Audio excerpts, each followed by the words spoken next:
Very welcome to Alfa Laval and Patricia Kempf. We are going to share this together. Thank you. Yes. And now I will just quickly present this works. The agenda. Yes. Wonderful. Okay. Thank you, Johannes. Actually, you and I have been in dialogue for quite some time. And we will try to give you the context of how we ended up here with this theme. But it's kind of easy to realize that as AI is going to have very much impact on working life and research, although our institutions are quite fundamentally different, we think that we will be impacted on the same areas, actually. And out of curiosity, this idea was actually discussed during a university session where our CEO for Alfa Laval is a board member, and you were there, and your principal was there, and the theme, the challenges that we are facing, both as institutions from the research world and also the global manufacturing world, we're probably we will benefit from talking to one another and raise those challenges together. Even though it has been fun and a bit tricky as well to come to this part. Yeah. So I think we can be completely honest. Yes, it has. Has been challenging and rewarding. Yes, and I think we have something now that we are ready to discuss together that will be thought-provoking and fun and interesting. And if everything works out, only the first conversation between you and us. And I totally agree with what you said. We presented the things that we do at the joint faculties of Humanities and Theology at one of the university board meetings, and we talked about what knowledge will be like in the future. And Tom Eriksson said that, well, that's exactly what we are thinking about. Yeah. Can't we try to do something together? And then he said, Patricia, we'll work this out. Please join. Yes. And just to say quickly, who am I? And also, I'm interested to understand what you do as on your day job. You know, professor and deacon. I am a advisor in public affairs, and that is kind of handling some of the ongoing policy topics that Alfa Laval, as I represent, will be faced with. And in that sense, I'm a kind of a bold plank and try to help us navigate a bit if we will be impacted by regulatory changes within energy, within climate and trade, etc. So that's my day job. And what does a deacon do? So everything. But I've been entrusted with leading the joint faculties of Humanities and Theology, and that takes a lot of time. But especially perhaps with recruitment and also with the collaborations like this one, but many others. And when I managed to carve out some time, I returned to philosophy, which is in one sense where my heart is. And then I'm presently working together with friends and colleagues on forming a new project on knowledge exchange between different kinds of knowledge systems, like science and local knowledge, or science and indigenous knowledge, or something else. And there are very interesting, for a philosopher at least, very interesting problems to probe there. And this is kind of in the same ballpark, I would say. So if we take you through our ideas, we try to we have identified 3 areas that we think that we can kind of more easily see changes will happen, and we do see them already. So the first one is actually speed, the pace that is affected by new technology and AI. We, of course, representing industry, it's easier for us to see that innovation cycles or production development will be hugely impacted, and Hans will, as a CTO for Alfa Laval, be helping us to understand, okay, so how will this impact today and also in the future? But also the research area will be impacted. Research you can do today that takes a lot of time can be halved. Oh, yeah. And in one sense, that's something that historians and philosophers of science have known for a long time, that there are, you can say, almost different kinds of clocks. Some things in science unfolds very rapidly, in seconds perhaps. And other things, they unfold over centuries even. And that's always, I think, been like that. And it would be very interesting and probably likely that some of these clocks are affected by new technology like AI. And that's one of the things that we are interested in finding out, perhaps starting with this seminar, what risks might arise and what opportunities could emerge when these various temporalities of clocks change. Yeah, and we have Nicola here from the archaeology space, so this will really truly help us. And then we were also thinking pretty much about capabilities.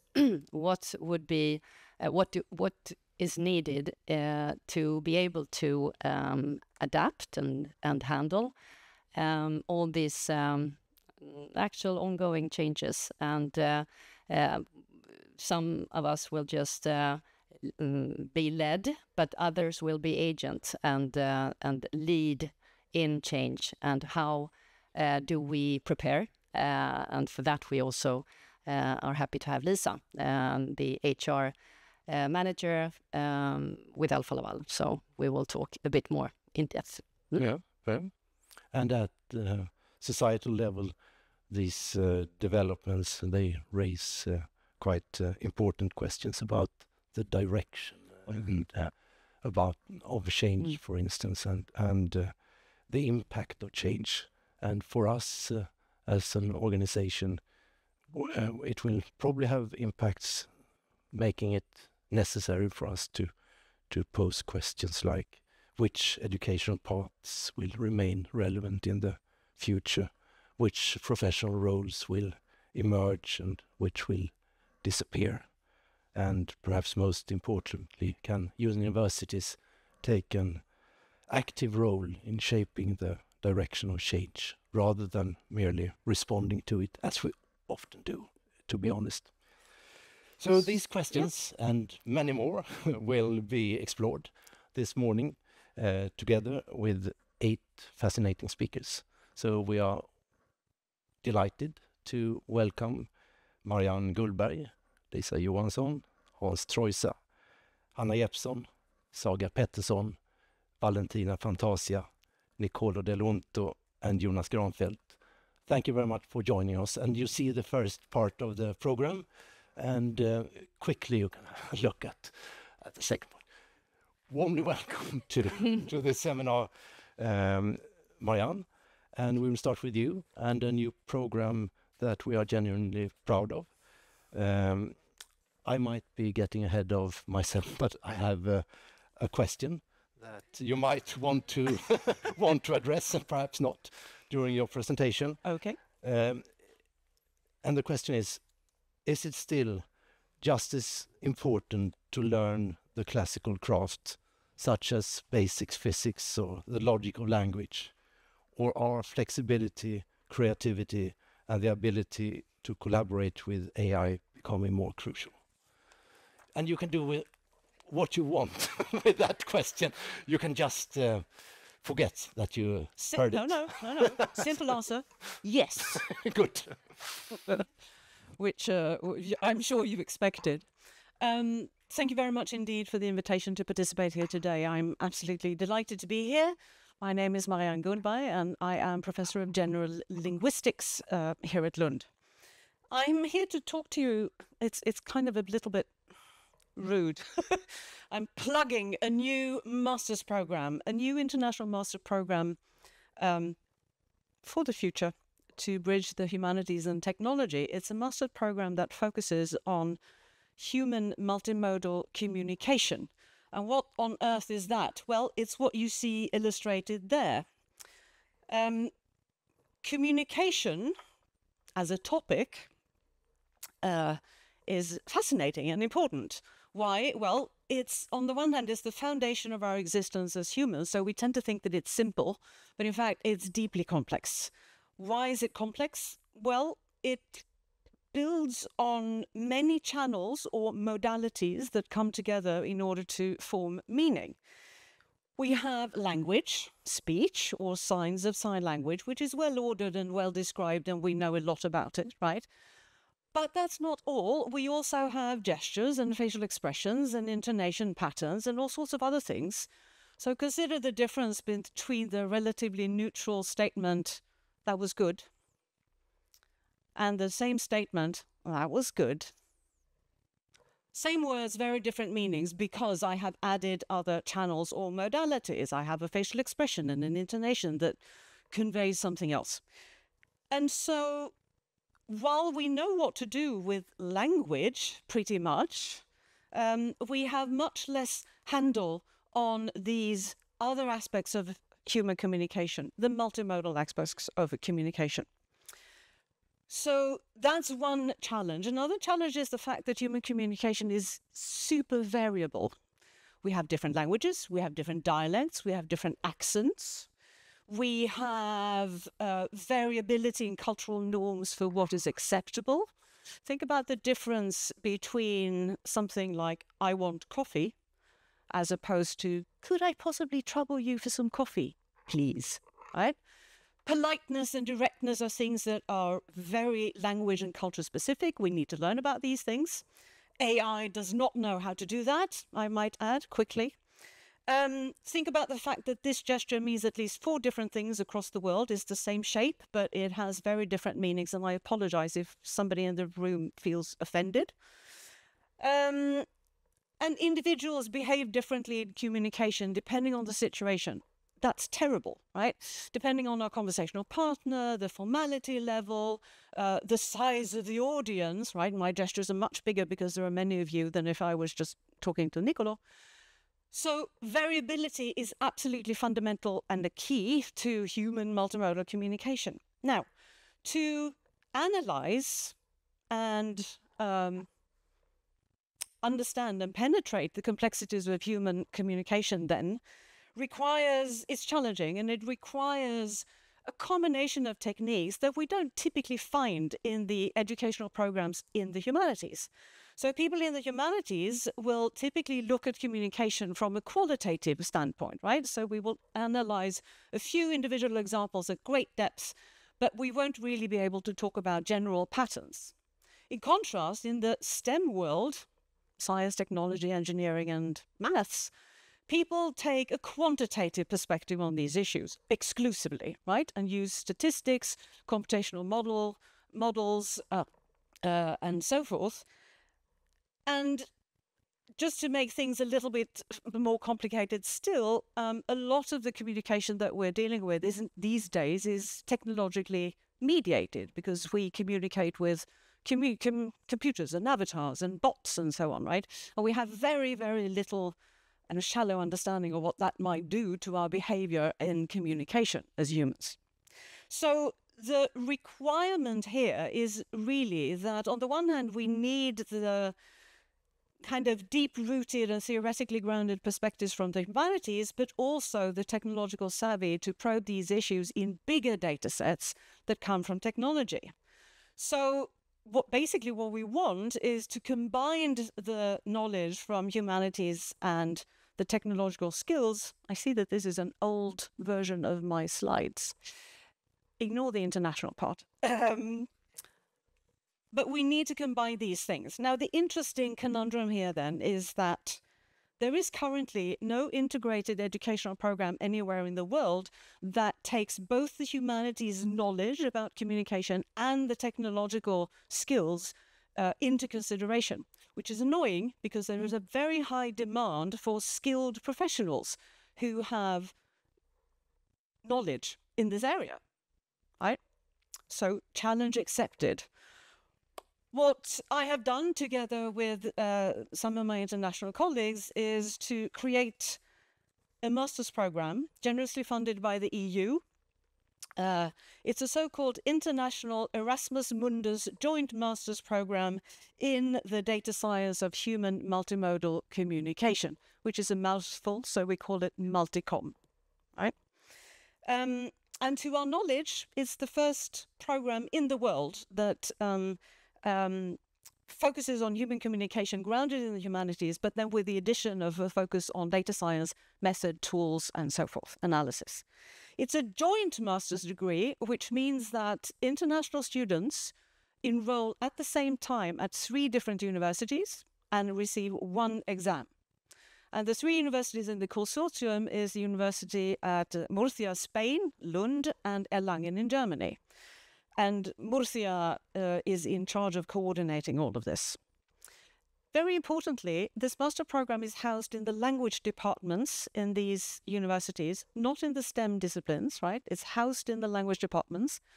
And the program also has industrial and other academic partners so that our students can do internships and acquire very specific skills. So what are these lucky students going to do in this program?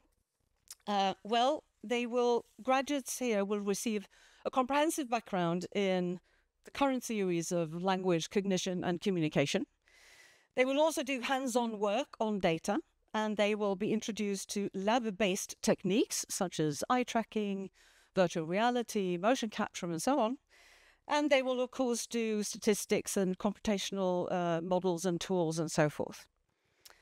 The students start in the first semester in Spain, in Murcia, with an introduction to multimodal data science. The second semester, they come to Lund in order to be introduced to lab-based approaches to communication, but also to cognition and learning. And here they will take classes at the Center for Languages and Literature, across the street. But they will also be introduced to Lund University Humanities Lab, which is a research infrastructure here at Lund, which specializes in lab-based approaches to the study of human communication. We have a lot of technology and expertise and 20 years of experience of working with lab-based approaches to the humanities. Semester 3, the students move on to Erlangen in Germany, where they'll be dealing with machine learning and multimodal data sets, so audiovisual data sets, what we call corpora. And in the 4th semester, they are at large. They can pick a location and a topic for their degree project, their thesis, in other words, and that can be either addressing a real-world problem or it can be a theoretical issue. So they will be circulating rather widely in that 4th semester. The first students start in Murcia in the autumn of 2026, and they come to Lund in the spring 2027, which feels like eons ahead, but it's like 5 minutes from now. Now, what does all this mean for today's event? I won't talk about speed. I wish I could, but master programs take time, right? It's in their nature. You just heard me say 2027, so it's not tomorrow. But I can say something about capabilities and universities as agents of change. Multicom is an educational master's program, so it acts on capacity building very specifically and directly. It sets out to train a new generation of humanities-based researchers and professionals who have interdisciplinary know-how and who are willing to take on new methods and tools in order to address new questions. So we are projecting into the future through this. And this community shouldn't only be able to critically assess the impact of technology, as is often the case right now, but rather to actually actively contribute their knowledge, their knowledge of communication in actual collaboration with the technology-based industry, for example. So not only to comment on it from the sides, but to actively engage with the technology itself. That's the goal. The second point here is that I think it's important that universities function as agents of change. To do this, universities need to be bold. They need to be willing to move out of the traditional boundaries and break molds. Whether those are disciplinary molds or faculty molds, apologies to the dean, but there has to be a different kind of flexibility from what we have kind of traditionally seen. The integrated effort of Multicom is really to build a holistic view where humanity-based knowledge is combined with technological savvy, which creates a new sort of animal, right? An animal with spots and stripes, not only spots. And please be aware, I'm not suggesting that we throw out the skills that the humanities traditionally cherish. Absolutely not. It's a matter of expanding our skill sets, not abandoning certain areas. My hope for this project is that, or for this program, is that we can build first-class scholars and employable professionals who are able to navigate the complexity of the world we live in right now. And I haven't used the word AI, not once, I don't think. But this is, in a sense, the spectre that looms large over all of this. I have chosen to talk about communication, humanities-based theories and technology instead, but you all understand what that translates into.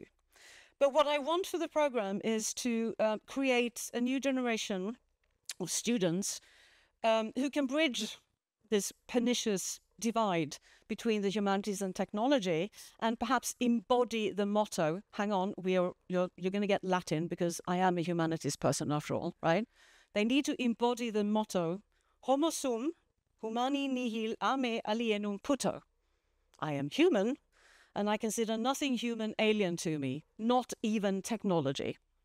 Thank you.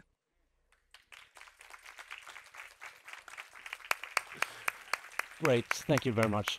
And I think if there is one or two very quick questions, then we can have them now. And then, Patricia, you will take over.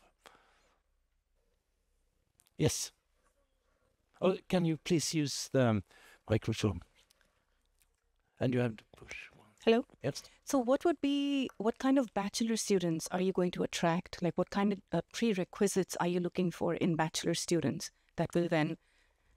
We want them to have a very solid foundation in language and or in cognitive science and or in learning, educational sciences. We want them to have a pre-existing background in quantitative approaches. So they need to have done a little bit of statistics. We can't start with, what does N mean? So the prerequisites are going to be, they're quite specific. And it is going to be an elite program, let me say that. You might have seen quickly that we will be recruiting 25 students per cohort. They have a cushy time of it, but we will work them very hard. Yeah. Great.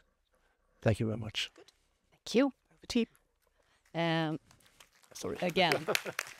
So, okay, and now it's our turn.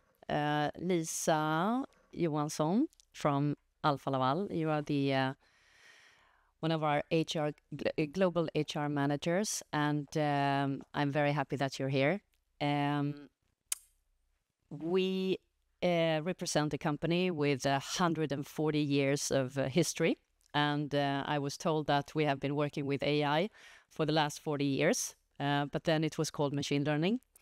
And I would like you to kind of, give us a short introduction of what company Alfa Laval is, and also a bit of your thinking on how should we, by listening to Marianne, wow, Yeah, we that. foresee a a rather interesting space ahead of us. And as an HR manager, of course, you are thinking of those things, not every day, but putting it into context would be super interesting. So the floor is yours. Thank you so much. And I just have to say, Mariana, I feel that I need to go back to school because that was super interesting. So maybe to start there. So nice to be here today. It's an important topic to discuss, of course. It's also a very challenging one. So I will start by just sort of introducing the company first and then go into contextualizing. And I think looking at the Alfa Laval as a company, summarizing it, it's a great company to work for. It's also a great company from what we sort of offer to the world out there. And we are positioning ourselves as being the transition leader by 3 major technologies: heat transfer, fluid handling, and also separation. And we operate in all the sort of vital areas out there. So that's sort of keeping it short, but please let me know if you want to know more. I would happily discuss with you.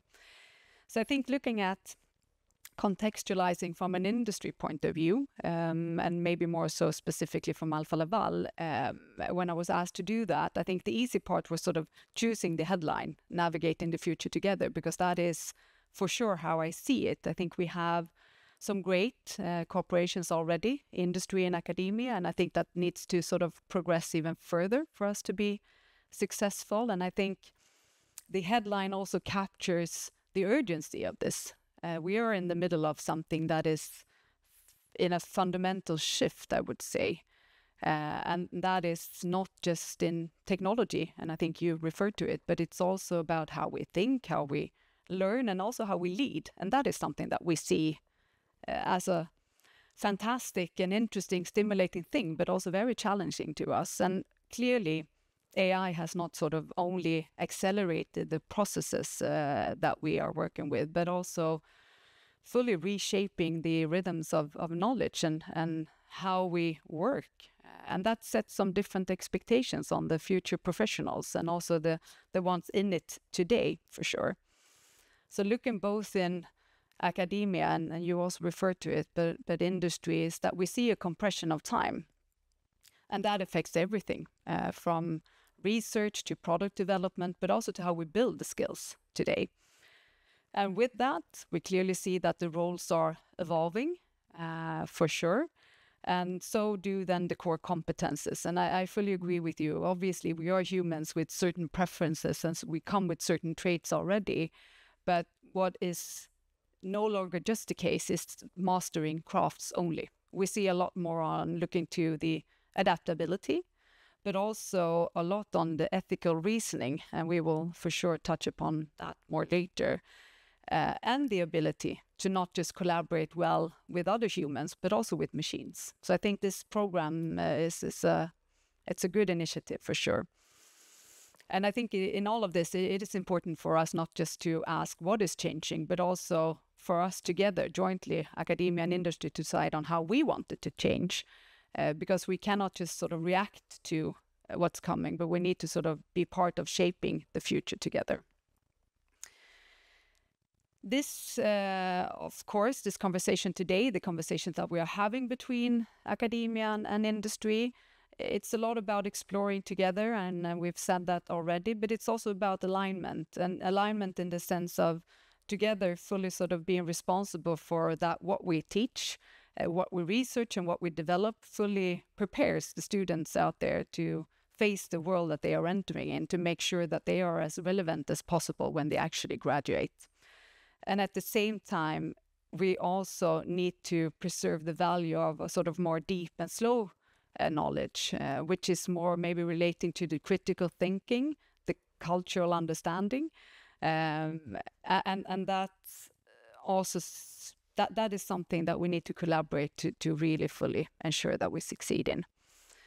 So I will go no further. We will, of course, explore this together, and I'm pleased to see the various perspectives that we offer here today. We have HR people, we have communication, AI, we have education. So I'm just handing it back over to you guys to dig into the exploration together.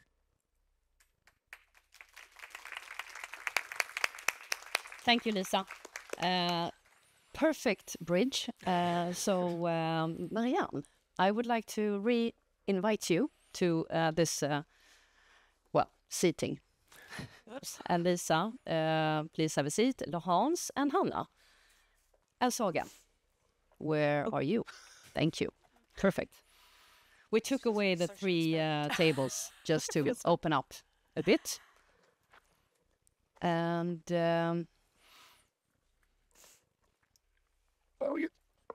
I thought we were...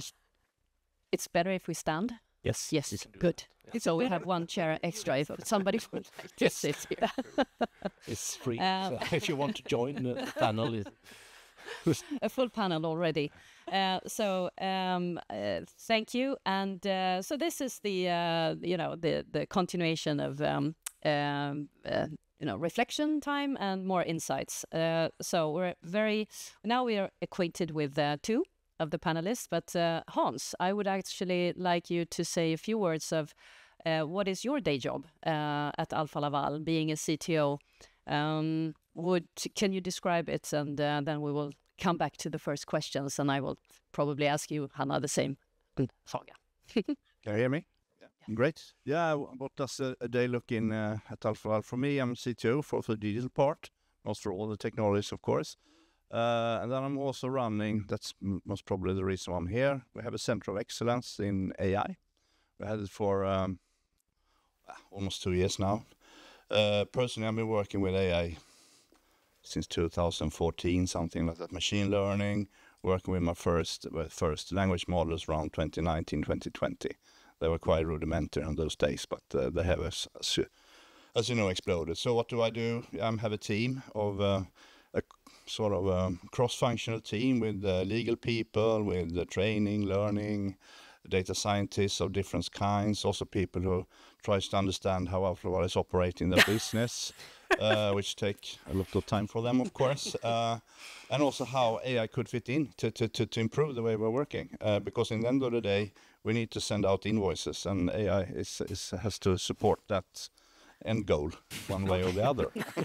So I don't know if that was a good... Yeah, it's a perfect one. Probably a question or 2 on that. But can you maybe explore a bit about the factor of speed, the dimension of cycles, and still preserving quality, and how that affects you and your team? Yeah, it's quite interesting because in this area, I mean, it evolves more or less on a daily basis, I would say. I went for vacation in sort of mid-July, and we kicked off an initiative 1 week prior to that, and the technology has changed 3 times already. And that is quite interesting because when you see, I can't have a load of people either. I mean, we have some financial frames and things like that. So the people need basically in my team and the partners we are working with, they need to spend 20-30% only on learning. Yeah. To keep up, to understand, can we use it? Does it all the time? And it's quite interesting. And when we're building things and doing things, I need to be prepared for change. And that's we haven't seen that in the past, I would say, which is quite interesting right now. Perhaps it's because it's new. It's a very, but the learning part and the curiosity part is alpha omega in my team, I would say, and for everyone, and also the consultants that we are collaborating with, is that also alpha omega, that they have that drive, and because without that we will come behind, and we don't want that. If that's an answer to your question. Yeah. Absolutely. If I pass the microphone to... No, well, you have one. Hanna Jeppsson, yes, you are an executive in communications with Alfa Laval. And we also have been talking about the same not the same topics, but how to reflect a bit on the rapid change when it comes to your space, that also touches abilities and also the handcraft. Can you give us your your view? Exactly. Yeah. So I work with external communications for Alfa Laval, which is both what we want to talk about in our channels, company reputation and such, but also what questions we get, what stances do we need to take, what are the expectations on Alfa Laval, and to craft that out a bit. What we can see is that we get a lot more questions now. Geopolitical landscape is shifting more rapidly. There are a lot of conflicts around in the world. Of course, AI, technology, digitalization makes that speed faster and faster, and it takes more and more for us to be able to actually answer all of these questions all the time. And AI, of course, can help with that. I mean, we use it for crafting messages, for actually turning like long text to shorter ones. It's really helpful in getting the messages out there in time. But what we can also see with digitalization is that stories break a lot faster now with digitalization. It takes seconds for something to happen before it's a global event. Journalists feel this pressure. They want answers a lot faster than before. So when we get a question, and we get more questions than before, it's also very much the area to navigate, the answers that we can give is much more complex. And you have to check that with a lot of different people. Like, what are our stance on this? How are we impacted? We might not even know. So where we before could prepare statements in certain areas to be fast when we get a question, to maybe 80-90% that statement can be ready. Today we can do it to maybe 50. And then we need to check, okay, what has been said today on Twitter? What has happened in this conflict over here? Alfa Laval is present on 100 markets across the world, so we really need to take that time to assess. What can we say? What has happened now? And then to craft the message and to give that to the ones wanting the answer, which wants it a lot faster than before. So it's hard to navigate. AI helps a lot, but it's also in terms of the digitalization that puts us in this environment. Marianne, I see you taking some notes. Okay, exactly. Yes, please. Yes, there are. I want to make a comment first on Hans's kind of insightful comment here on how much time you need to spend on learning, and the compression of time that you mentioned. To me, as a linguist, it's kind of, we don't like the term AI because, let's face it, we've been doing computational linguistics for 60 years, without which the thing that is now called natural language processing or AI, just in general, couldn't have happened, right? So that's a fairly slow process, which is now accelerated massively, of course, right? When you say that you have a new technology over the past 3 weeks, that's both horrifying and wonderful in a way. So there is something interesting about the timescales, that even though there is time compression, I mean, it is fundamentally building on other things that have happened under a different name, but still that has taken a lot longer. When you think about what the computational linguists did in the 1970s, it's heartbreaking. They were writing down things on cards, right, with needles and whatever. Yeah, exactly. Anyway, but there we are. The other thing that I wanted to comment on is this really interesting other aspect of the time compression, how quickly we have to react to things. Again, from my point of view as a linguist, as somebody who's interested in the complexity of communication, I think immediately that the craft of understanding not only what sort of messages you need to be prepared for and how they in turn are shaped and so on, but I sit here thinking, yes, so you're an international company, you work on 100 markets, and all your communication, no doubt, is in English. Thinking that you reach people the way you intend to through English. And again, this is one of the things that this program that I talked about is going to poke a hole in. Because, of course, some of the things that we know as humanities people is the difficulties of believing in translation equivalence and so on. So the language AI that we all rely on, right, is built on American English. And so there's a lot of non-appropriateness and a lot of biases. We all know this because, we read about it. But it is an interesting aspect of how you deal with the challenges that you have to meet when you have to react within seconds to questions that arise all over the world. So I do think that we need each other, is my bottom line. It's a very good way to summarize it. And Saga, what does this mean from the student's perspective? And if you can reflect a little bit on. Yes. So I'm here to try to give some sort of student perspective, but I'm also very scattered on this topic. So I'm going to try. I've written some things down. And I think when student talks about AI, there's quite of a paradox. Like a lot of us already use it for brainstorming, reduce reading times and stuff like that. But at the same time, there's quite a silence around it.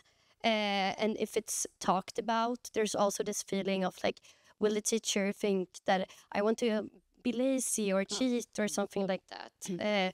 So the tools exist, but I wouldn't say that the conversation right now is that open. And that's a shame, because I think that we students want to talk about this, and not just about the rule, but also how it changed, just what learning is, and critical thinking and stuff like that.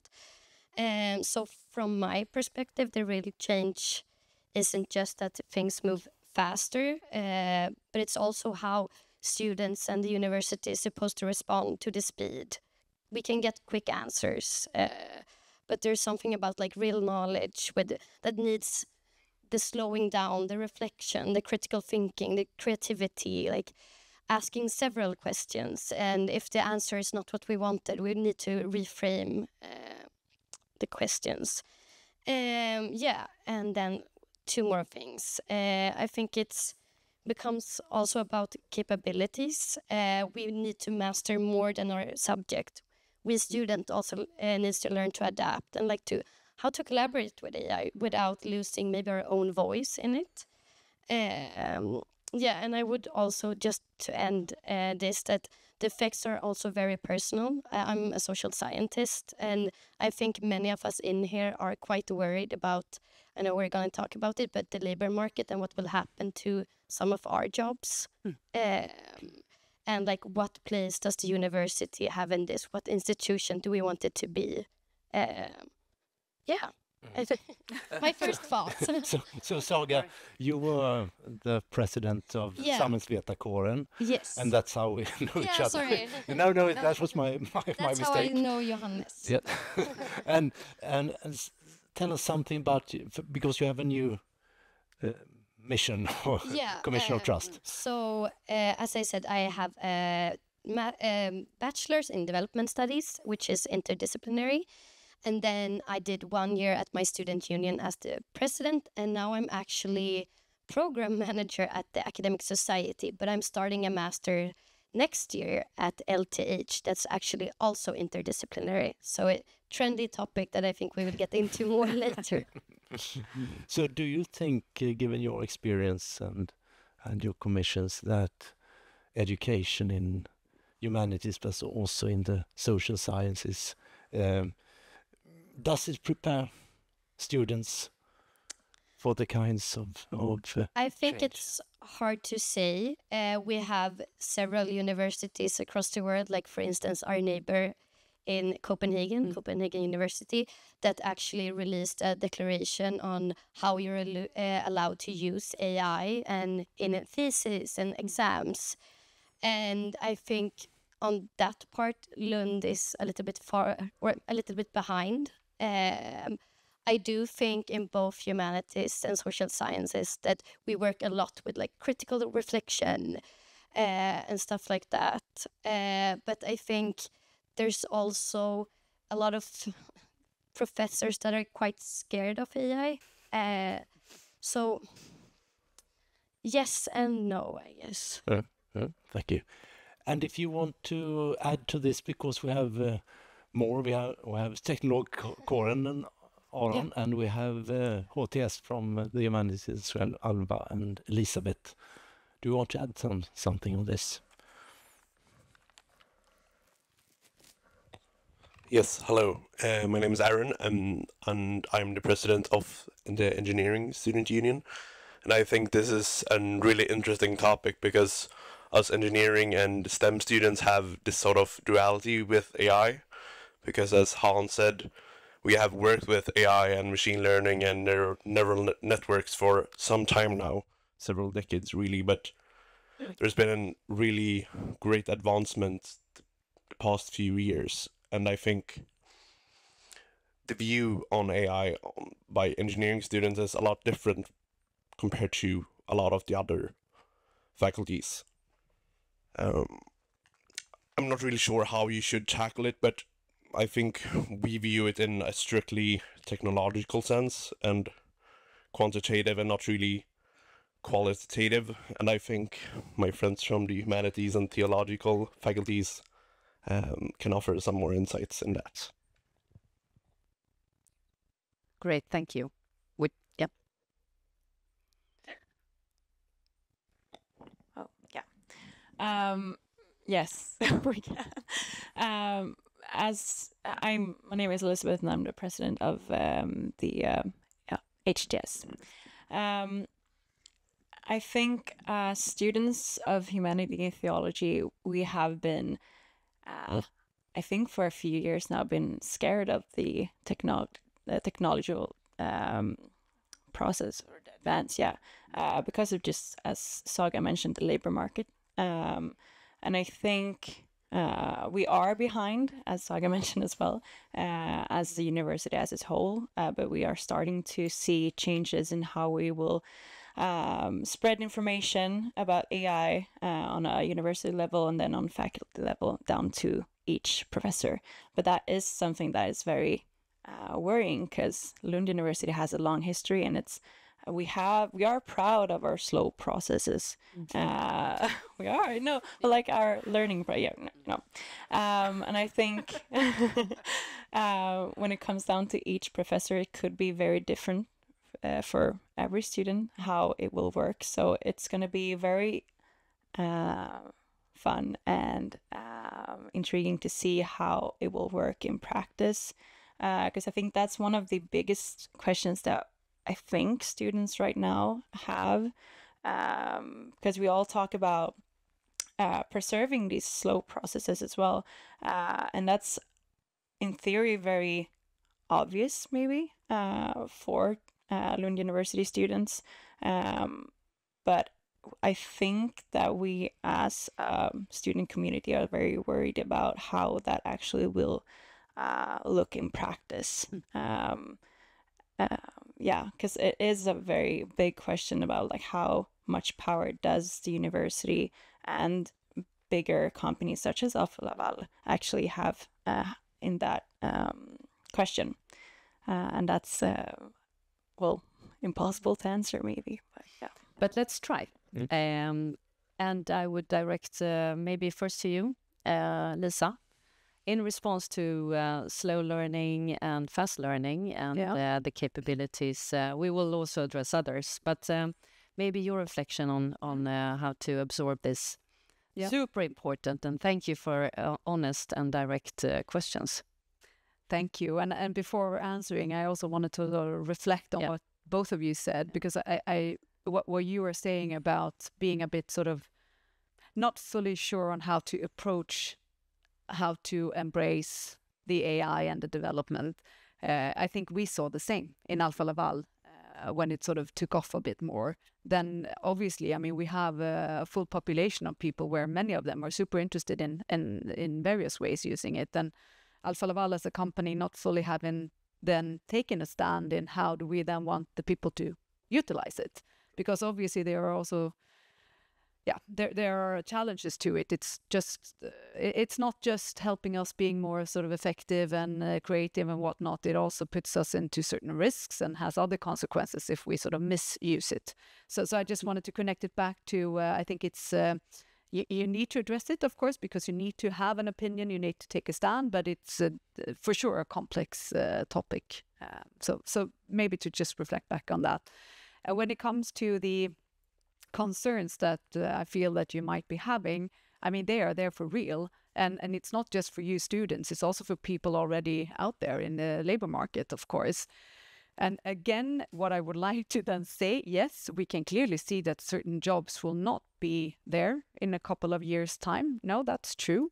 But it's often the case that they actually do evolve into something else, which is maybe not that far off from where you started, right? So I feel that the concern might not have to be there as long as you feel that you are a sort of an agile individual with an open mindset to sort of, grow with the dynamics of the changes of the world. So that will probably be might be an abstract answer to the question, but I think still it is a valid answer based on what we see, at least, and the reality that we operate. I don't know if you guys have a different view to it. But I think it's absolutely that. And I think the example from my line of work is that the capabilities that we use AI for now, the writing of text, copywriting, graphic designer, all of those roles might disappear or evolve.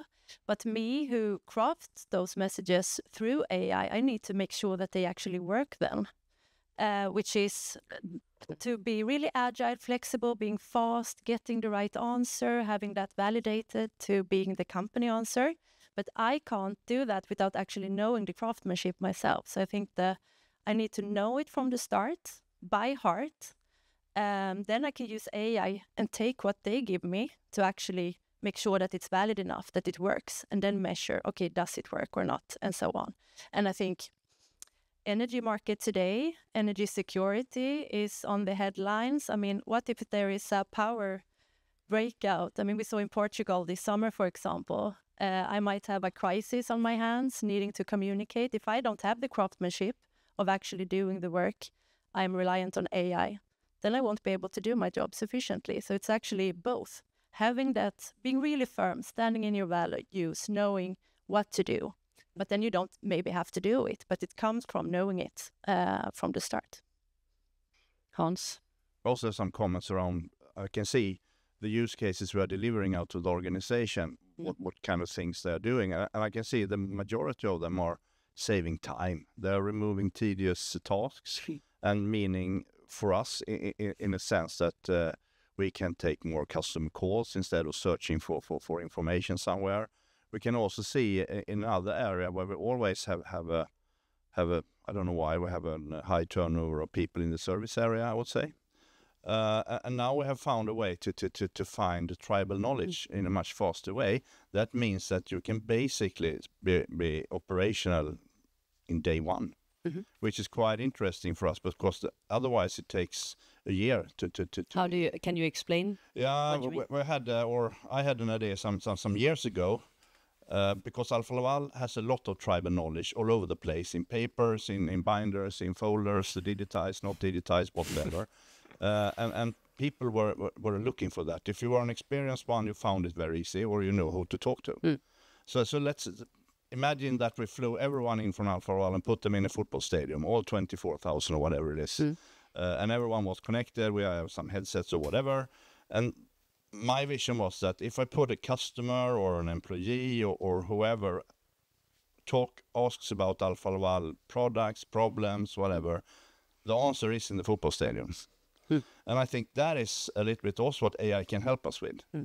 At that spur of the moment, that person who put that question can get a pretty correct answer very fast. And I think that we also see. And I think that is also interesting because it's not always to remove people and those kind of things. It's also to stop searching for that, do more value-adding work instead. So it's not only to remove, it's also to evolve, right? Yeah, I would say. And I can see that a lot right now, at least. Then it comes more advanced AI going forward, where we're going to speed up processes and perhaps even consolidate processes and re-engineer processes. But we are not there yet. But I think that also around the corner. But let's see. One of the ideas behind Fokus Framtid is to kind of, cross-disciplinary, to have those cross-disciplinary meetings and conversations. So this is a beautiful example of that topic. And coming back to you and your kind of challenged ideas of we're focusing on so much detailed competences around technology and maybe other faculties are doing their things, and we as evolving institutions and organizations see the necessity of cross-disciplinary working models and thinkings, etc. How will we do this? Not in only, more in practice. Can we give the students some advice? Exactly, or they to us. Yes, absolutely. I surely must add that, and you touched upon it. I mean, we're addressing the future workforce, but the existing workforce, we are very afraid and scared and stressed about the speed and how to absorb and don't do wrong things, etc. So I think there is a good understanding of the challenges, and that we actually are kind of emotional about, will I have my job still in a few years if I don't learn all these things, and how do I tackle that? But back to this cross disciplinary understanding, because I think maybe that is an idea that you foster a bit when you look at the future employee.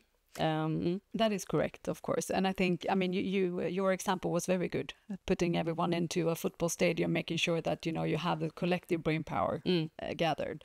And yes, it is something that we look upon, and that could be dealt with in various ways. I mean, the one part is the structural aspect of things. I mean, how do you secure your processes to ensure that you actually do collaborate naturally, etc. That could also, of course, be referring to how do we collaborate, industry and academia, more structured for sure. So more to do there, but it is also about, not everyone has the mandate to create structure and processes on a high level, of course, but it is also then about you as an individual. I mean, you can do a lot yourself by actually reach out to people, collaborate, think a bit wider. So I think not to say that if you don't have are there on the senior levels, you cannot do anything, because of course you can. But I think it's, we need to sort of tackle it from both aspects, the open mindset as well as the structural aspects to it. Marianne? I couldn't agree more. I mean, I was vaguely horrified by this comment that we are proud of our slow processes. We hate the slow processes.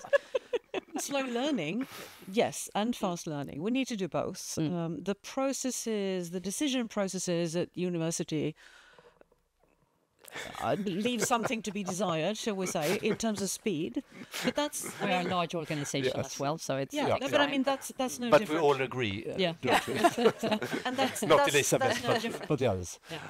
But I'm very happy to hear this kind of stress on, or emphasis on flexibility of the mind, and the emphasis on the need to actually know the craft. There is this, I'm sure you have heard about this, rather horrifying study from the MIT showing brain patterns during the use of AI as tools, as opposed to not doing it. And guess what? Atrophy.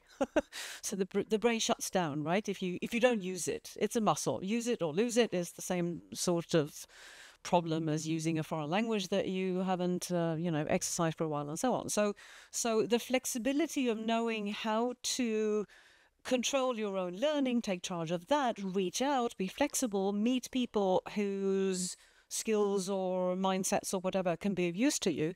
This is, I think, is something that we all need to do, whether it's in academia or industry. It's basically fundamentally the same. If you lock yourself into a corner and say, this is what I do, I'm not going to use any other tools or whatever, I mean, that's doomed. And you're not a student at university because that's your mindset, right? So I think it's comforting and reassuring that we sort of have that, we share that view that the flexibility and the use of tools sensibly to weed out boring tasks, that's useful, but that we also need to have a craft at the basis of this on which we can rely for the assessment of whether or not the output from whatever tool you're using is sensible or not. Actually. And I love this notion of tribal knowledge. I mean, a university is a collection of tribal knowledge, right? But we're not particularly good at communicating across the divide. So again, this is what I was talking about. We need to work on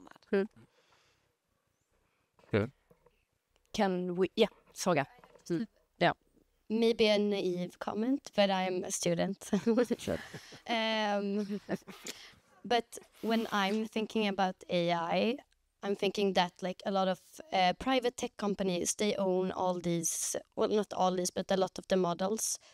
So in terms of like academic freedom and who gets to decide what innovation is, that filter or decision is kind of shifted. Or do you get what I mean? So that if I use AI to do research about something, that AI tool is probably already biased or trained on something. So maybe it's more of a question to both like Marianne and Alfa Laval. Do you think that it will kind of impact the way we are doing things without us knowing? Did it make sense? Yes. Yeah, it does. I mean, it's a constant discussion we're having in my team, because we are recommending using multiple language models, for instance, when you put a question, just to have different bias, because, I mean, OpenAI, they're biased in one direction, Mistral, the European one, in another, DeepSeek, the Chinese, in a third, and so on and so forth. That's quite interesting to put the same question to different models. But I think also what we can see more and more, the basic knowledge you have is really important, because you have to judge the outcome of those answers. We recommend no one to take an answer and do something with it. You need to take an evaluation with a team or with more persons, because the basic knowledge that you get here and is super important to be able to work with those tools. Otherwise, someone else, as you say, will decide for us. And I'm a little bit afraid of that scenario too, even I. Sort of. And Hannah, sure. No, absolutely. And I can see when looking at media and news outlets around the world, it's absolutely the same. Like, who do you trust, who runs the narrative, and how to work with that? So I think there are many connections to be made. We can see when we look at what stories actually work for Alfa Laval in our channels now, which has a connection to AI, I think, is that both internally, we're 20,000 people internally, so our internal channels has quite a big reach, but also externally, social media and through media and so on. The stories that perform the best, that has the highest reach, biggest engagement, most likes, are the ones that are actually fewer but better, who has really high quality in what we put out there. So really working with the narrative, the text, the quality, the craftsmanship, but also when there's a human angle, where you actually get the emotional connection to the LinkedIn post or whatever we talk about. And we're a highly technical, quantitative, stainless steel company. So, I mean, sometimes it's quite hard to find those stories. And I think that is where actually the person behind it makes a difference, because AI could absolutely do these posts as well, but they can't really determine when is that emotional angle to another human being there. And when do we actually have that high production value of this output to actually make or break it? So I think there is some interpersonal human touch here, which is absolutely what you're on to, like how to then navigate and trust and being part of a narrative that is actually making sense. Just a question to you, Johannes. Yes. We have 10 more minutes. Yes. Should we continue with the panel, or should we have a pause? Should we have a vote? Is it the question to me? Yes, let's continue. I would say, but that's just me. Yeah, okay, good. Because if I may, I have an extra question. So we have budgetary dialogues now with our departments, and well, the humanities and the university at large are put under some pressure now that for various reasons. So it's not obvious that we will expand when it comes, for instance, to the number of educations that we offer students. And when I pose that question, what if we have to remove a few courses, how would you think? What would you keep? And of course, you're posing that question to yourself. to myself, but also yes, to the heads of departments. Okay. So, and of course, I do not want to answer that question because I think that if I say that, then perhaps, I will lose it and so on. But what interests me is that vague answers I get to that question is that, well, we have a backbone, something that identifies us, and that's what we will keep. So it might have been courses that we have been running since 1666, more or less, but that's the identity of this or that subject. And there is a tension here, I think, so I will rephrase the question. Are the timeless knowledge capabilities that we will keep forever? Timeless capabilities. Or competencies. Or competencies, exactly. Would you like to start? I think no. Regardless of technological shifts. Yes, exactly. Timeless capability. Yeah, go ahead. Now, what we can see when we are looking at just an Alfa Laval context, then to see what people need to improve is the way to express themselves, because the better you can express yourself, the better you can communicate with the language model. We can see that sort of, and we are even trying to figure out how can we help people. We call it reverse prompting, basically. Ask yourself, what do I need to ask, sort of to support that, because we can see that most of the problems we see when the language model answers or the use case answers is that people don't not really contextualize it in a good way, and that goes for any language. We can see people in France and in Germany because they can use their own language, and I don't know who to blame. Is it Google search phrases? I'm no clue, but it seems like we have forgotten to put a good question and give a background and what we expect and those kind of things. It seems like we are just taking shortcuts. So that, I think, is something we need to improve if we're going to utilize these tools in an efficient way in the future. Before Marianne, part of the exactly. I can build on what you say. I fully agree with you, Hans. And I think if we sort of extend that thought, communication also in a human interaction, a real one, that is also key. I mean, if you look at people in a company like ours, for instance, where consensus is a big part, collaboration is a big part, you're only successful if you're able to really fully build relations and communicate sharply with other people. And if you extend that further, there's also a cultural aspect. I mean, some of you guys here will obviously also be working for international players with a global footprint, and you touched upon it already, but the importance of the understanding of what it means with cultural differences, that's also key in order to succeed, and succeed quickly, which you often have to do because time is of the essence. So I think those are areas that we foresee to sort of remain important. There will be others also, of course, but that's sort of what comes to mind also maybe in this context that we're sitting here with today. So it's wonderful. I feel so reinforced here, right? Because you're saying language and communicative skills are essential. And I started my little intervention by saying that human communication is essential to the whole human experience. So really, yes, language, by which I mean a whole bunch of different things, right? Having command over at least one language is obviously crucial to us as individuals, but also for us to work efficiently and to study, to learn, and so on, right? Language, the importance of language simply cannot be overstated. No. It's absolutely fundamental. But in terms of what the universities should provide beyond language and cultural understanding, so, my area,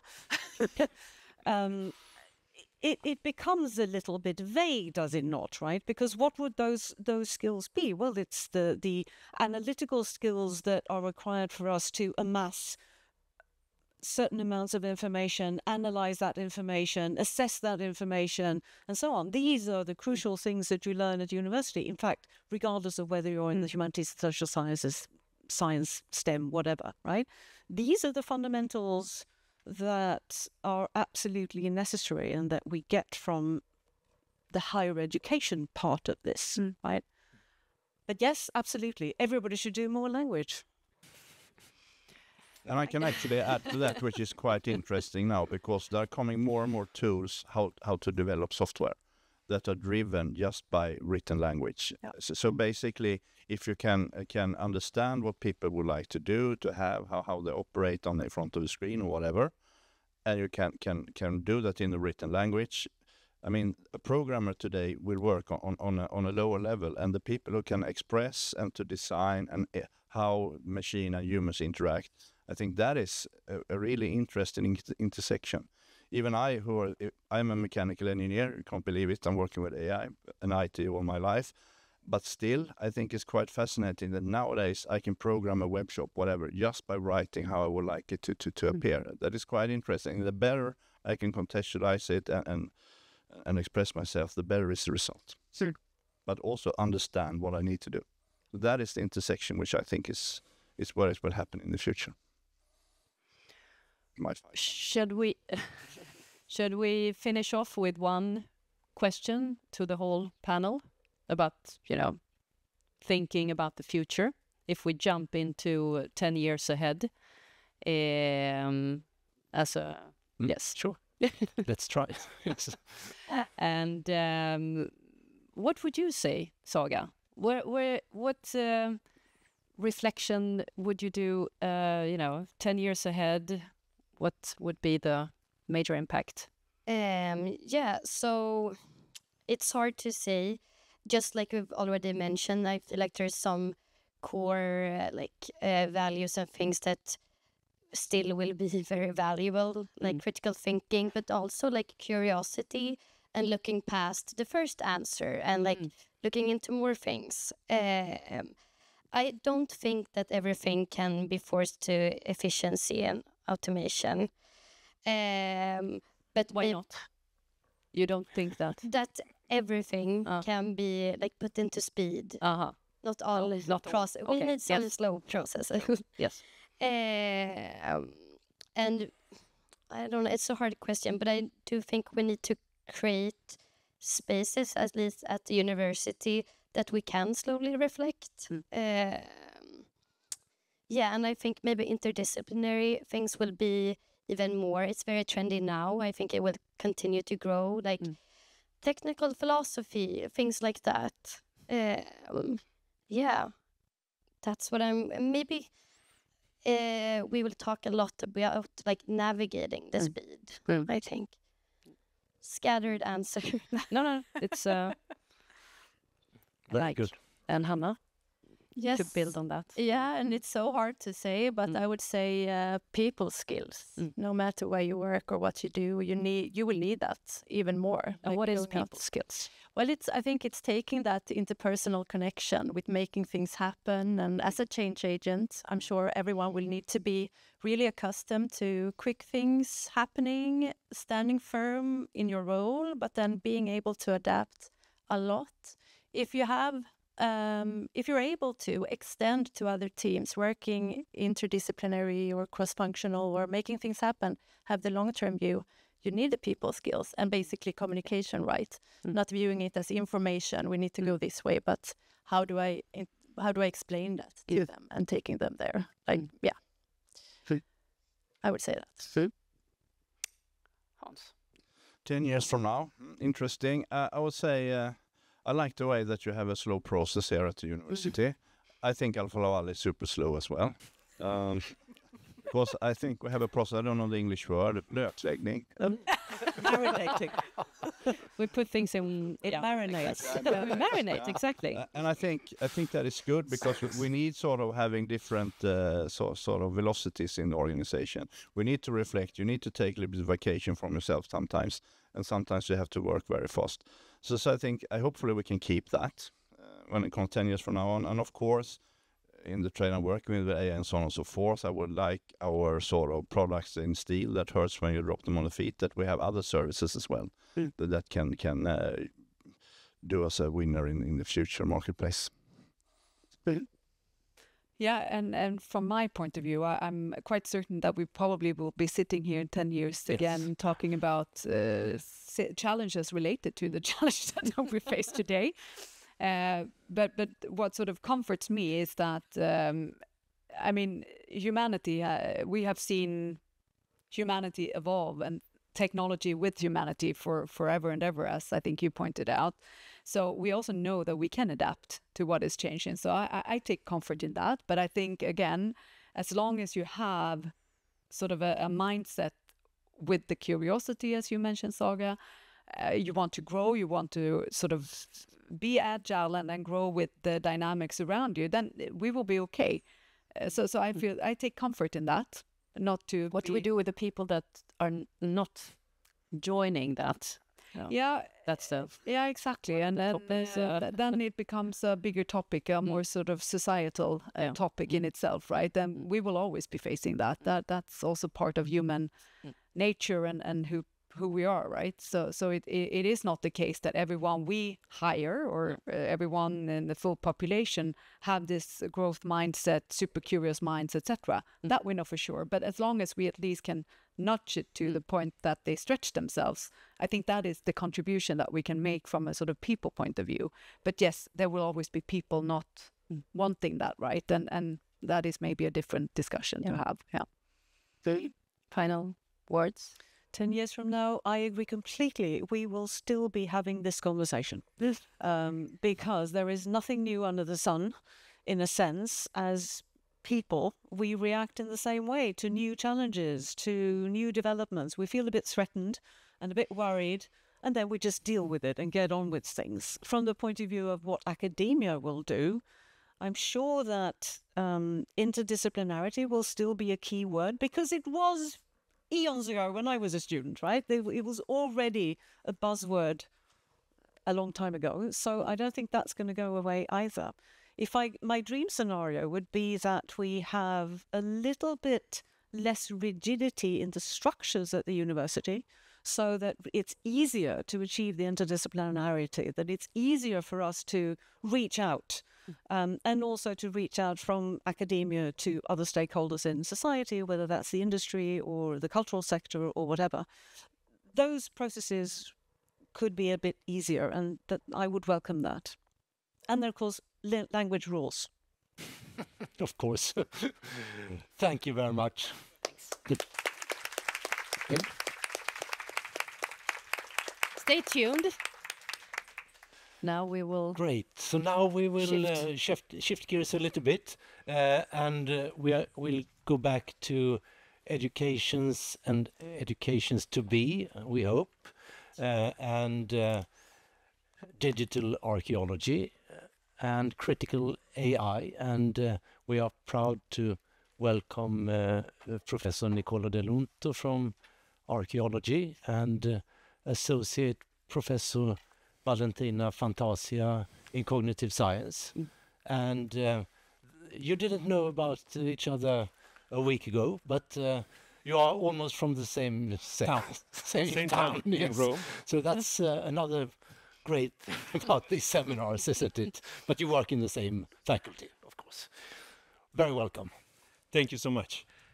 So first of all, this presentation is we will deliver this presentation together. So and we only have 4 slides.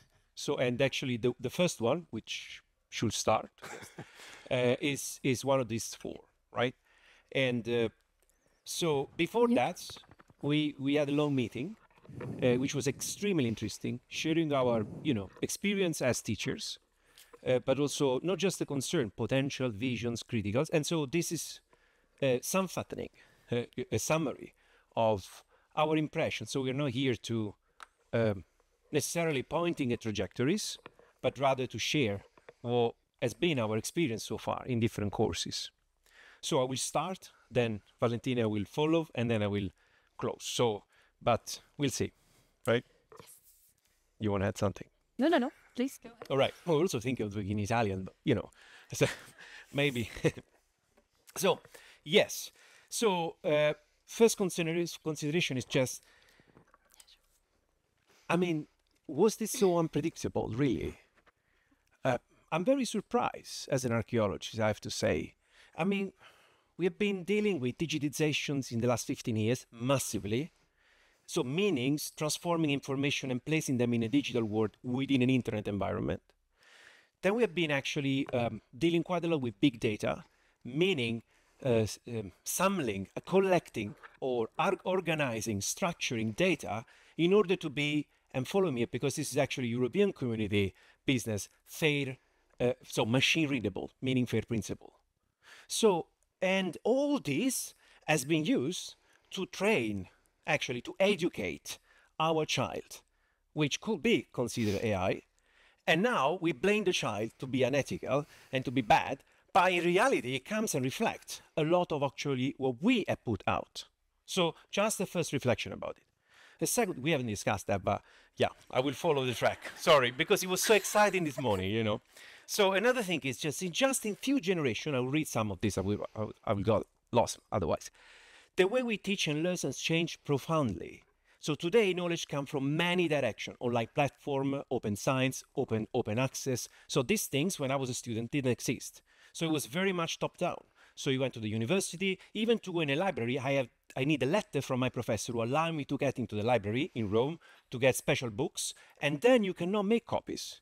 So you see, the way of I, and probably many of you has been trained, has been very much top down. But in the last 15 years, a lot of these resources were online, were actually available, not just resources, but also videos with critical perspective, overview. So TED Talks, there is so much outside that actually has transformed what? Has transformed practice. So the way of how we learn is really a practice and is a culture. That's why it cannot be so fast. And I would say that Daniel Kahneman, thinking fast, thinking slow, you know, is a good reference for it. So we need the time to change practice, non-progress process. So it's extremely interesting. However, in this sense, the arrival of AI is not really a sudden event, but rather, I would say, unexpected things, right? So this long transformation has made possible what we are living now. And yes, shame on us that we haven't talked about it, you know, before. So in many ways, what is different now is the speed, the scale, and also I would say the intimacy with which AI tools enter in our day practices. Because this is actually what's happened. You have a question you pose, and then you get the feedback. This actually is a cognitive process which changes us. And then has become part of our professional, personal, and also social interactions that we say today. So, and here is a little bit the center of what the first slide we have discussed, is that this brings both immense opportunities and really serious challenges. Our societies are becoming more regulated, more standardized, guided by protocols designed to keep systems safe and efficient. But real life is often unpredictable. So as universities, one of our most important missions, we believe, is to prepare future professionals to be able to act responsibly when the unexpected happens. So to question any answer, to think critically, and to image creative solutions behind the given protocols. I can tell you, we do that in archaeology quite a lot. We have political shifting, we excavate in short times, we need to adapt to situations like weather, climate change, and these things. You don't have the time. So you need to have people that are ready to act, ready to take the ball, say, I'm responsible, I can do it. I can use AI, no problem, but I'm leading it. So that's why I completely agree with what was said this morning. We need even more prepared people, even more. Now, and I conclude the first slide. If students see AI as an oracle, something that always has the right answer, they may stop questioning. Instead, we believe AI should be treated as an agent that supports, but never replaces our judgment. Imagination, responsibility is our business. And also that confidence, the ability to face the unpredictable, is what truly makes the difference for society. And actually is our responsibility to be sure that the students, when they graduate, they are ready for that. So I pass the ball now. Thank you so much.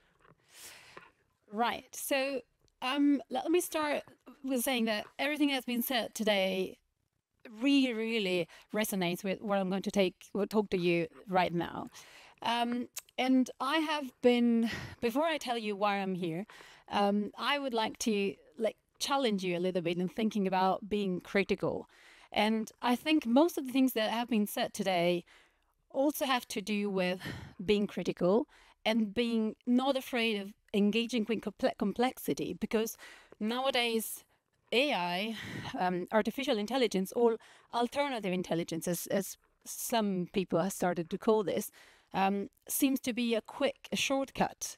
But shortcuts not work. We need, as we said, to be true to our backbones. We need to engage complexity and to know how to engage with complexity.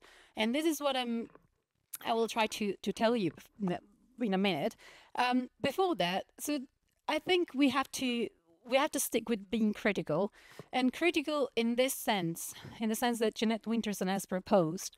So the dystopias we fear are amplifications of our own behavior. Machine intelligence reflects who and what we are to an order of magnitude. We saw this in health, in recruitment, in the genderization of jobs. There is no inherent bias in machine. How can that be?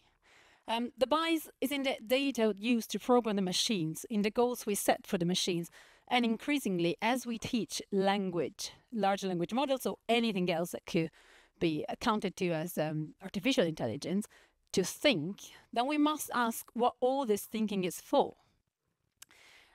Now, let me walk you through why this is a critical thing for me, and what can we do? What can we do as an institution that deals with knowledge production and deals with knowledge pass, like with learning?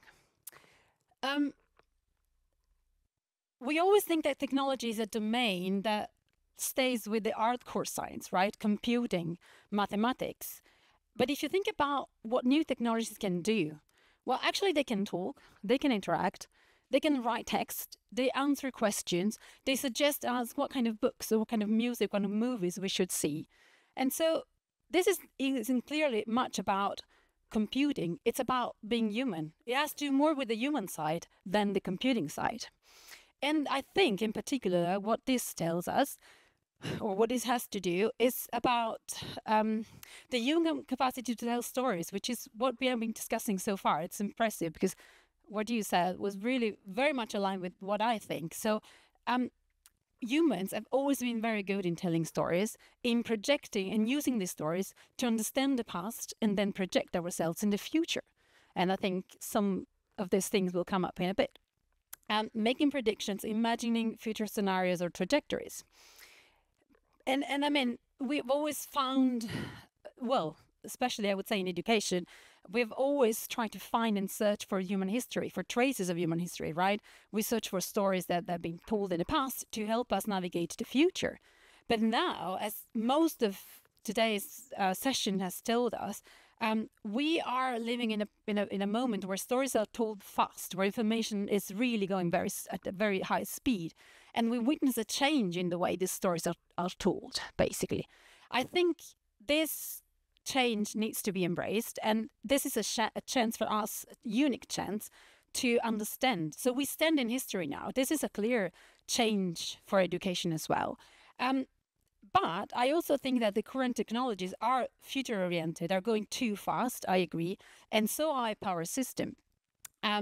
I think time and speed are two essential parts in the equation. And I think we humans, well, I mean, we do use technologies, and technologies that bring us into the future, but we stay in the moment, we live in the present. So this is a tension I see among those that we have been discussing.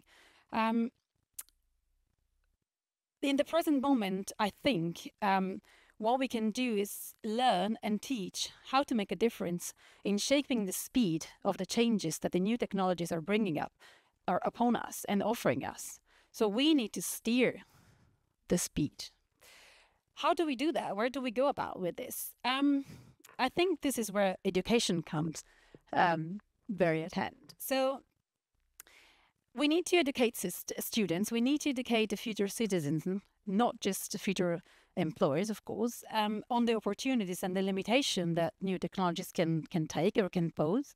And how we do that? Well, in the humanities, we are trying to build a critical AI master programs for the humanities. And I think when Saga, when you were bringing up this questions, and you're saying, I've just enrolled in the LTH master program. I really thought, I wish this program was already here for you, because I think this would be the right place to start questioning or engaging with the questions that have been raised so far. So in the humanities, which is the place where this master should be placed, or actually it's designed to be placed, what we do is we try to understand what it means to be humans, or what it meant to be humans in the past. We have a privileged position here as a people in the humanities, as humanities scientists. We tell stories when we explore our past history to understand our present and our future times. We reflect and analyze how humans have evolved, or how we think, how we encounter others. We've talked about social encounters today that are still at the core of what we should do as humans before technology comes in. And we do through artifacts, through art, to culture, through writing, to language, right? So a critical approach to humanities will be the one that asks the right questions, that teach the students to think, to engage, to reflect, and ask the right questions. What are the narratives and the current trajectories that the new technologies are steering? And to learn to analyze all this, how do current narratives privilege certain trajectories over others, or certain people over others? These are the questions that this kind of master should teach the students to engage. So we are designing a critical master which is absolutely multidisciplinary in nature, as we have been discussing today, and touches upon this subject, so ethics at large. Ethics it's a sloppy word, I understand. It can embrace different things, but the ethics is at the core of this critical master. Ethics really means to learn as a student to pose the right questions and find the answers in multiple different complex ways. Sustainability is a key in this program. Digital cultures and digital literacy. This program is meant to be, again, sitting in the humanities, and so it should be teaching the students how to engage with future technologies and current technologies, but still holding on the best of what we have been doing and what humans can do. So arts, for instance, writing, literal skills. But also, as again we have been discussing today, making sure that the students that leave the program, that graduate, learn the tools of the trade. So programming, statistical modeling, the very basics that we need, that students need to navigate the jobs or the careers of the future. And then, of course, the program will absolutely welcome synergies with partnership within academia and outside academia. So different stakeholders from industry, cultural places. So places where, again, having this double knowledge, being capable to navigate technologies, holding on the subjects that are at the core of the humanities, is a key here. This is this is a project very much in progress now, but I think it was important to be invited to start telling you about this, because this is happening, and we hope it will at some point become a reality. Maybe just one last thing about this. The way we are imagining this program is a compass. It's a compass to navigate the world, and not just being swiped by the winds, but to really hold on what, as a student, hold on what you think and how you would like to steer the directions of technology. Because I think this is the challenge that we all are now facing, deciding where we want to go and how we want to use the technologies. Technology does not exist without us, so we have to decide where this should go. And I think this master is really trying to do that, to teach the students how to understand where they want to go, and then guide them towards that direction. And I'm finished. Sorry, I know. And you can. Yes. So, and now instead, let's talk about something that is instead going, since 15 years on, and because we also are facing these challenges within the courses we have. So the digital archaeology courses were 15 years ago when they started, were totally experimental. I remember at that time, the Department of Archaeology, the Humanities lab, we were like trying to build something which was completely unusual, especially coming from our department, which was at that time, not anymore, extremely traditional. However, fully supportive. Interesting is that how do you say that something is successful? So because, it's easy to say this is going to be successful, this is going to be great. Well, we haven't posed this question at the time. We were really enthusiastic. And I can tell you it was extremely successful because, first of all, we have still today an incredible amount of students internationally. I mean, half of the students come from outside Sweden, applying and actually trying to come into these courses, even through using Erasmus and everything. And also the kind of job they get after. So actually they have a very high level of employability, but most important, not just in archaeology, field archaeologists, museums, but also forensic police, like the technical police now is Malm, is basically composed by most of the people taking this course. So it's interesting to see how this spread and completely unexpected. So say that, it's pointless to read now, right? So one few things about this is that first, these slides show unpredictability. So we work in very difficult. So it's not just learning how to work with a scan. It's understanding, how much time you have. It's logistic. It's solving a problem. Like last week in the Lund cathedral, it was very high. Like you really need to understand how this is actually can be possible in a situation that is not protocol. Not just that, we operate drones. Our students learn to engage with technology, but most important, what is actually extremely interesting is what their most interest is how actually our stories of how we fix in difficult situation, protocols that were absolutely unexpected, situations were completely unexpected. Something that when we think about AI, or if I see actually in the last 15 years how this evolved, has changed entirely. 15 years ago, there was no discussion about AI. It was primarily only on technology and post-processing. There was a lot of hands-on. Now, most of these processes are actually automated through AI. So one big question for us is, do you know what's happening? Do you know how the data are processed behind the algorithm? And this is something that we need the students to know or to pose this question all the time. Every time there is an update of the software, we need to be sure that there is a sort of understanding of how this changed with the previous process. I'll give you another example, and this is also with big data. We have been looking at machine learning before actually the 2022, and we're using LiDAR data from drones, well, actually from Lunds for training an algorithm and then automatically identifying new archaeological sites in Sweden. It came out hundreds of unknown sites, hundreds. Impossible to map. Question is, when you're dependent from an algorithm to identifying sites and you make your choice on it, you also need to have clear understanding of how that has been trained. Is that any information missing? So it's not a problem using AI. We will have never found these finds. But you actually need to be sure that the person operating it has this question in mind. All this is completely new. It's really a dialogue. It's something that we want to construct with the students together. This knowledge is not anymore top-down. It's really so these courses now are not just technical. They have a lot of discussion, stories, seminars which address ethical dimensions, for example, of this technology. And it's interesting because are not qualitative, are not quantitative, are a mix of both. And another last reflection. Something that should not be underestimated and is very important is the presence of the labs. Marianne, before she showed slides of the Humanities lab within the process of the master, right? I mean, we have the dark lab, there is a robo lab, where actually this level of creativity happen.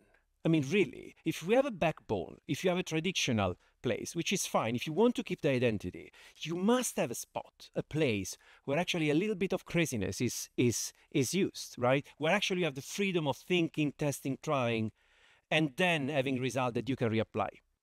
So if you look actually again at the history of the last 10 years, there has been a massive investment in infrastructures, not just faculty, university, vetenskapsrådet infrastructure. There is a why so? Because these, I believe, represent a solution or a possibility for letting all this happen, for experimenting. Is a safe space where actually you can experiment, develop, think, and then impact teaching, research, and many other things. These places are not really technical places, are very creative places, places where actually people usually have a lot of fun. Truly, I mean, enjoy, come there and really enjoy and try to understand how this can be done. Oh, is this a crazy idea? This is the usual question that I got when I encounter people from the, do you think it's too crazy? Do you think it's, no, I say, this is great. Let's try to see how we can put this in a frame, right?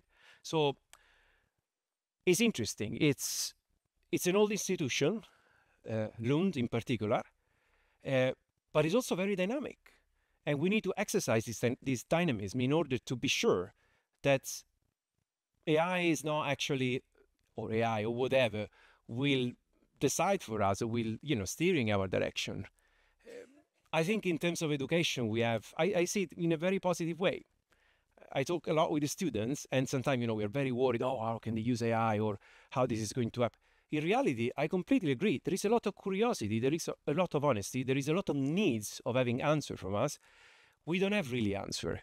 We have actually a lot, but we have a lot of possibility of discuss together these things. And I think we should engage more with this.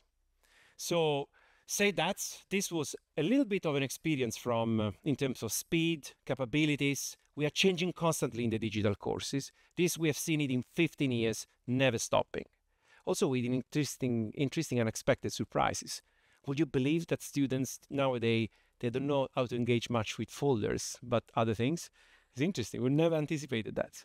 So say that we have definitely great hope for the future, yes. Right? So, and thank you so much. Thank you.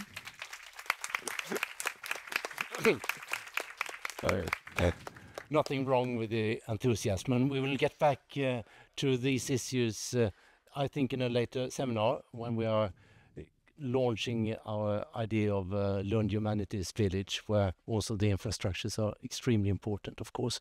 But I'm very sorry to say that we are slowly running out of time, and we have one more presentation before we end by Professor Jonas Granfeldt. And we have talked a little bit about languages already.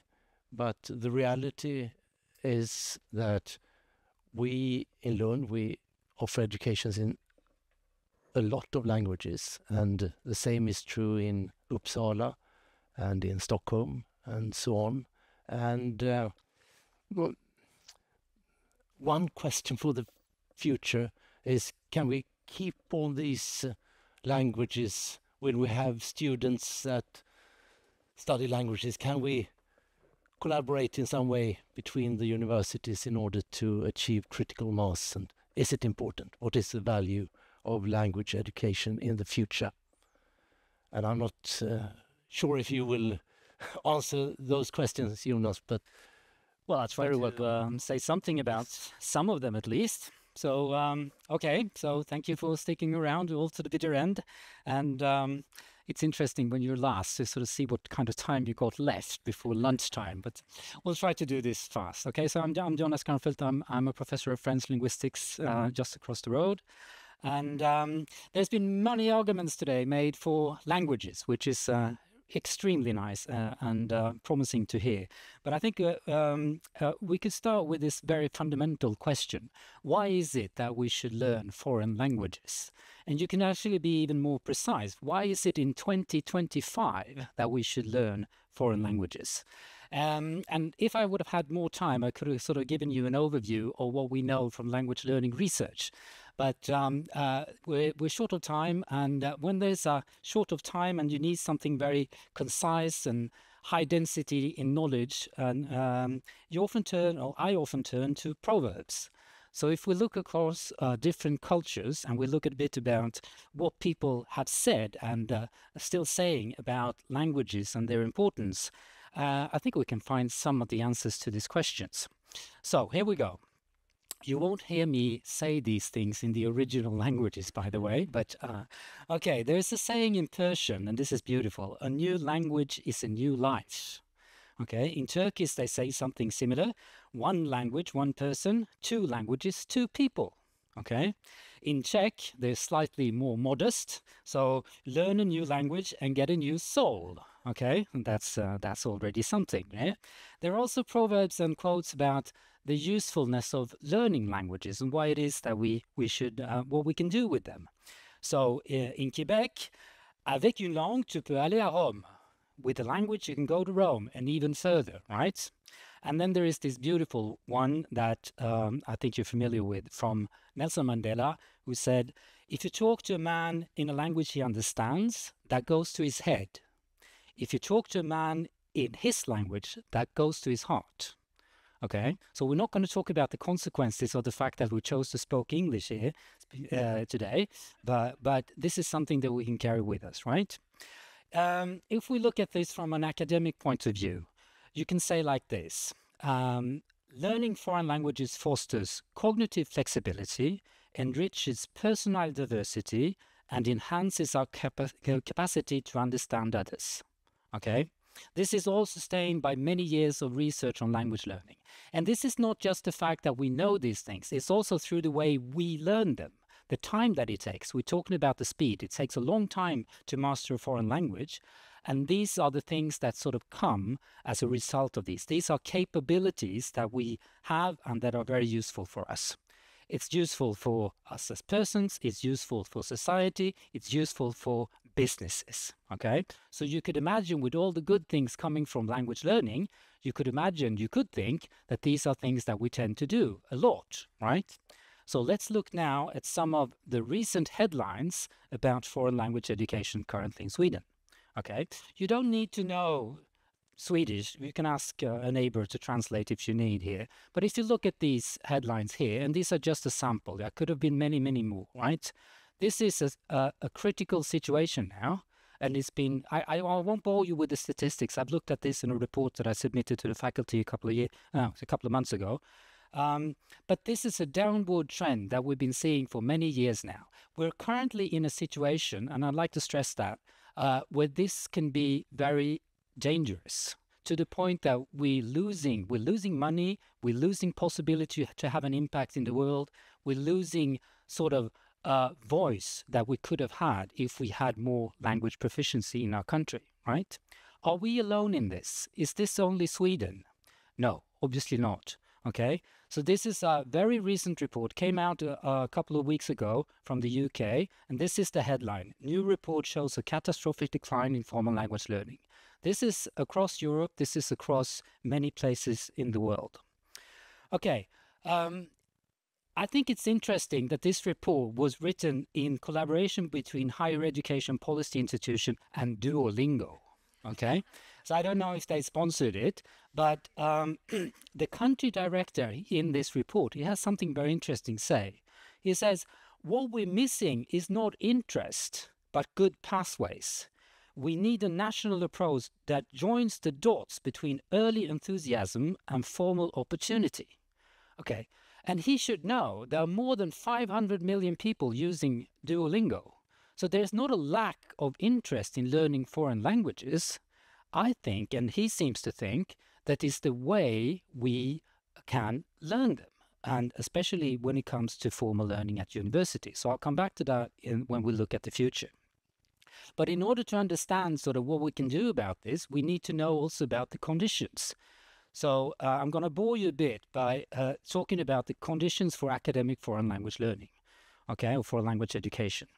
So there is a high educational complexity when it comes to these subjects because they combine sort of broad academic content. So we study languages as academic subjects, but we're also working a lot with language proficiency. So if you give a novel in French to the students, they will struggle to understand it, and they will even more struggle to read it. We need to have a lot of training on using and developing the language proficiency. There is a wide scope here. People come as freshmen, beginners, and they want to. And we also have very advanced students, right? So there's a large scope in what we're doing here. I've said before that language learning takes time. That goes for language teaching as well. It's very, very resource demanding. Okay. At the student side, students come in with different goals and different expectations. People come in with a lifelong learning perspective. There are some that are going to be future teachers, some that just love literature, okay, which is great.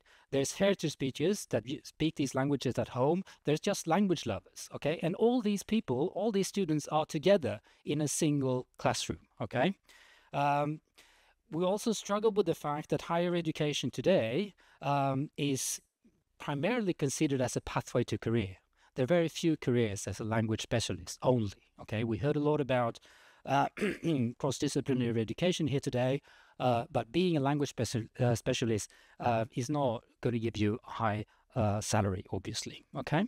I need to say something more here, and this needs to be said every time we talk about these things because it needs to be repeated, is a lack of resources, okay? We have insufficient economic resources for academic education in general. This is certainly true for foreign language education. The result is that today we have very small academic environments, bordering vulnerable at many places. There are many foreign language departments that have closed down the last 15 years, and those who are left are today, but they've never been big, but today they're extremely small. There's also lack of knowledge. We need to know, in order to make the point that we need these things at university, we need to know more about the value of foreign languages. I mean, the proverbs that we saw in the beginning, I mean, they're nice and they're beautiful, but at the Ministry of Finance, they won't work. We need something else to make our case. We also need to know more about how young people actually learn foreign languages. And you'd be surprised, we know next to nothing about this today because there's been very, very few investments to it. And then there's the AI revolution. I'll come back to that in a second. Okay, so ending now, and we're just going to make it before lunch here, I think. 4 needs for the future. In the report, there are many more, but I've chosen here to focus, well, there are not many more, there are a few more at least, on a couple. What I think is we need more cooperation here. And Johannes was talking about that in the introduction. We need a national cooperation between universities here because of the size of language departments today. But we also need more international cooperation. And I think we've been very bad when it comes to international cooperation, surprisingly bad, because it's such an obvious way to go forward, right? I'll give you one example. A couple of years ago, we started a education in French together with Toulouse University in France, okay? This year, you needed grades at the level of medicine and law in order to get into that course, okay? That's how interesting it can be if the conditions are right, if the type of education we're offering is right for the students, okay? So it's not the interest, again, it's the way we sort of approach these things. And I'm very, very pleased to see the program that Marianne is developing now. This is going to be exactly the way we need to go forward. So continuing on that point and continuing what the guy from Duolingo in UK was talking about, we need increased study flexibility here. There are not going to be many language specialists around, okay? A few students will focus on language, but all students are potential language students, okay? So all students, given the right conditions, can take some language courses, some foreign language courses. But that requires a flexibility, it requires new study forms, and it requires that we come to the other faculties and the other students in a way that is possible for them to work with and to combine their studies in engineering, in mathematics, in medicine, whatever, with languages. We need to work more on this. And then there's AI, okay? And maybe I should have spent my few minutes on AI because this is huge potential for us, okay? So it's a fundamental development with language at the basis here, okay? And what we need for the future is something I labeled here, AI integrated language education. We still want to learn languages ourselves, okay? We will always be humans and we want to learn languages and we want to, you know, have a new life, communicate, go to Rome, whatever, okay? And this, in order to, we need to learn the languages ourselves. AI is going to help us with that. So there's already developments here in personalized language learning using AI. But I also think, and Hans was talking about that we need to integrate AI into our traditional language courses. So we need to train students in how to write good prompts in French, in English, in Spanish, and whatever. Okay, that's one of the things, that's one of the skills you need to have. You will have if you take a language course in a couple of years' time. This is a huge potential, and across the world, language departments are looking now for a model to work with this. This is a possibility for Lund University to take the forefront here. If we act a bit fast, again, there's the speed, but we need to move on this. And then lastly, I know now Johannes is coming and he says it's time to go for lunch. This is an area where we need more research, okay?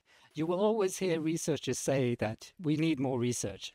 But this time it's actually true, because we know so very, very little about the importance of foreign languages for society, for businesses like Alfa Laval, and for people. So, okay, thank you very much. And don't forget, don't forget, a new language is actually a new life. Thanks. Thank you. Thank you very much, Jonas, and thank you all of our presenters. That's been wonderful, and I want to extend my gratitude to Patricia, and I hope we did it rather well. Yes. Yes. And we'll do it again. Exactly. Let's try to come back with maybe a continuation of this super important topic, and thank you all for participating and making this 2 hours a very, very interesting first starting point, maybe, for us in addressing all the critical questions, communications, cross-disciplinary and whatnot. So, yes, thank you very much, Johannes. It was bold, but I think we always have evaluations afterwards, Yes. so it's better not to be too bold. But we hope to be back, and Yes. we discussed briefly two possible topics. Exactly. And we also must say that in preparations, we have also said that other companies around us are interested in participating. So yes, definitely we will take this topic through our own channels. But finishing off with teasers, right? Yes. Excellent. And Danish-Swedish relations. Yes. That's an obvious topic for this or next semester. But we also want to do something on intelligence operations and maybe together with Carl Bildt. But he hasn't answered, so we do not know yet. But that's a possibility. Exactly. At least. Yeah. Yes. So thank you for today, and let's see.